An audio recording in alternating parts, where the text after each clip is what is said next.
Saan nga nagiwidan ni Konsala Jason Bader Pereira anang ted iti komento aseknan iti panakarestar ti dati nga Presidente Ferdinand Rodrigo Duterte ken kasamiten tinaang nga Senate hearing italayang napan nga aldaw. Kuna ti Konsal timutok med iti Senate hearing ngayon duluan ni Senator Amy Marcos seknam palang iti debate no legal kadinuhan ti panakatili na panggipalang kanatoy warrant of arrest kini Procat manipod iti Interpol. Kunan ni Konsala Pereira, pasmas ang abogado, at da iti legal basis, iti panaka-arrestar, panakatiliw ti dati presidente. Kasi ti panakilawlawag na panggibigyan ito'y nabanag. May jurisdiction po ang ICC. If we were to read our laws and the decisions of the Supreme Court, may authority po ang ICC. Una, under the Constitution po, Article 2, Section 2 of the Constitution, there is this proviso during the time when we were still studying law po, that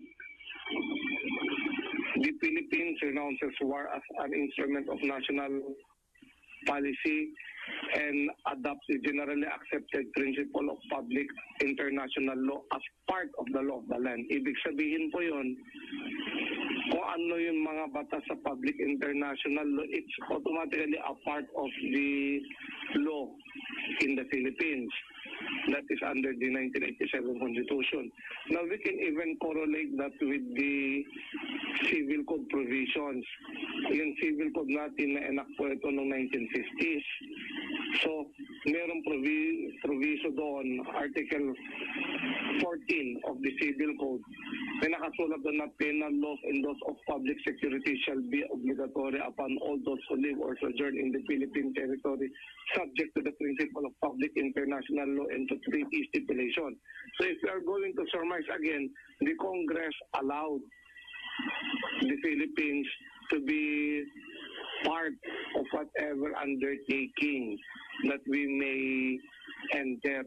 So meron tayong treaty, nag-sign tayo doon sa Rome Statute, meron pa tayong Republic Act na nag-sign tayo. Now the unilateral withdrawal coming from President Duterte, it came even later.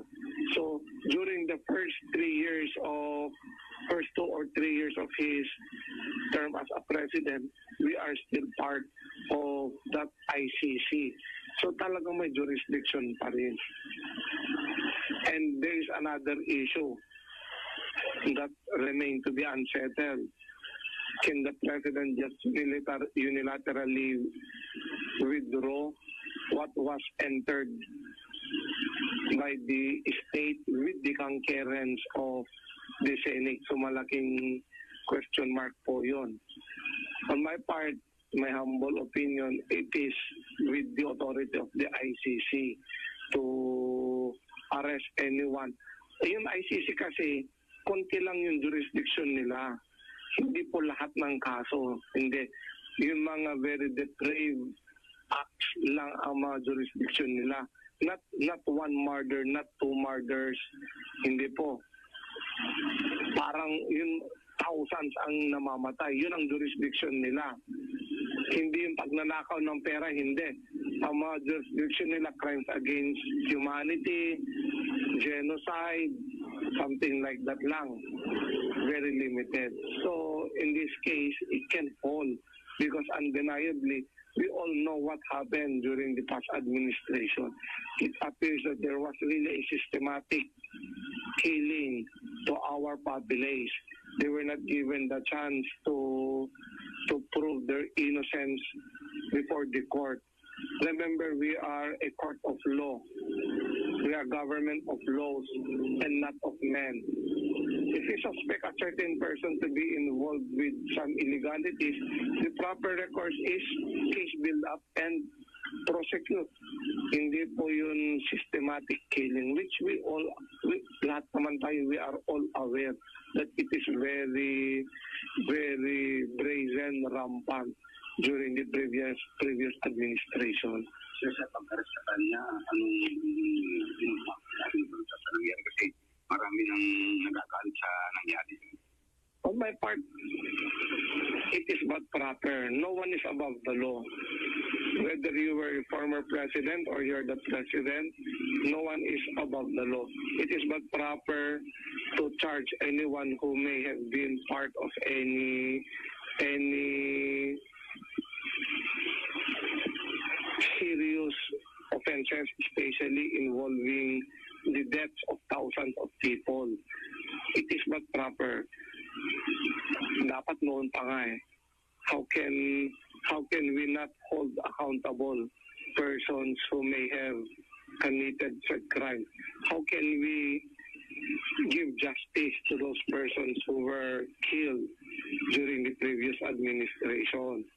Now, in our system of justice here in the Philippines, alam naman natin that the former president will be appointing a lot of judges, will be appointing a lot of justices. And we are aware na yung mga witnesses can be easily tampered or they can be afraid within our jurisdiction. That's the reason why this ICC was created, to ensure that all persons, all leaders who may violate the same may be prosecuted. Namin ni ako sa Idol Joan, iti at damakit manmanon ng iti abogado, na mangtangtangal ng iti drug cases, kapo pa lang iti amak da kasirapat pasamak, itay lang kalatas iti agdama, manmanulangan ng itay adaan iti kaskaso, nga natured, namang depensa kalag itay may bilang nga insente manunuhaan, pangit pa lang iti panakatili, iti operasyon ti droga, iti bukod tayo nga probinsya. Idol Dennis Gabriel Alipio, tatak. Yes, Idol Joan. DJT Apektuna, di pa ilaing nga kampanya against drugs? Well, Idol Joan, isa pa lang dati puntusan na, kasi akong puntusan ni Apo Pereira, nga iti panawen nga mga iti war on drugs, kaya member iti ICC iti Pilipinas, urin na rin sa kumandi jay panaki-alyansa iti retang punto kuna na narami din dahil ito mga panakatili, iti may bilang panakabusar, iti implementasyon iti walang drugs sa Gabuna, ako na ada jurisdiction iti ICC, nga mga investigar ito nga ba na ken no na iti linteg iti international law automatic nga applicable nga i-adaptment to pan iti Pilipinas basta nagpindirman da iti Rome Statute iti laing kalabas Idol Joan. Dito pa bati rason na Idol Dennis nga adapay dagiti adapay dagiti natnatay nga abogado lately.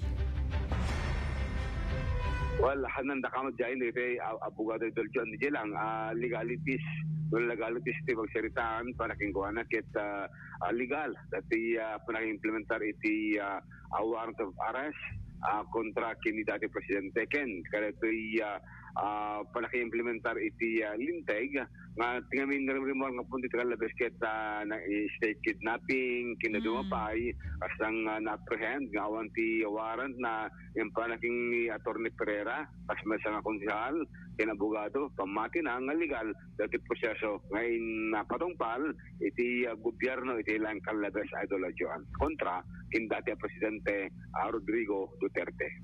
In short, paboran na dito agda mga kaso asang sangwen itatati dati Presidente.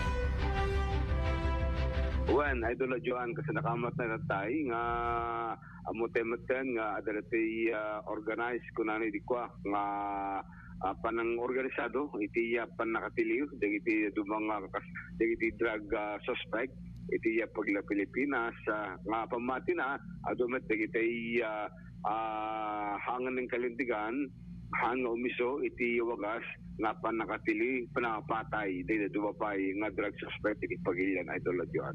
Ado dagiti mangmangigan Idol Dennis nga saan damit nga kayat wenno saan da nga paboran left and right dagiti komento ada dagiti positive adamit dagiti negative halos ingudwa Idol Dennis kada ito itatang issue nga arpatyen pa iti daduma nga dati maris politika na.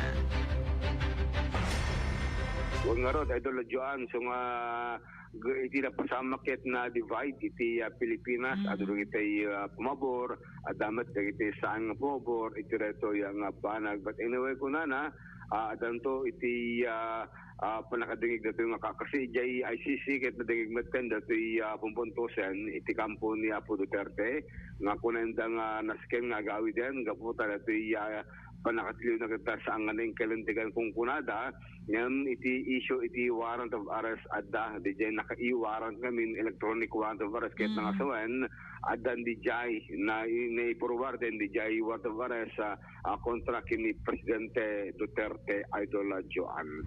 Okay. Nga iti adda pati pa iti religious sector iti INC adda iti parok at danatan nga statement pangipelang iti reto yung banag.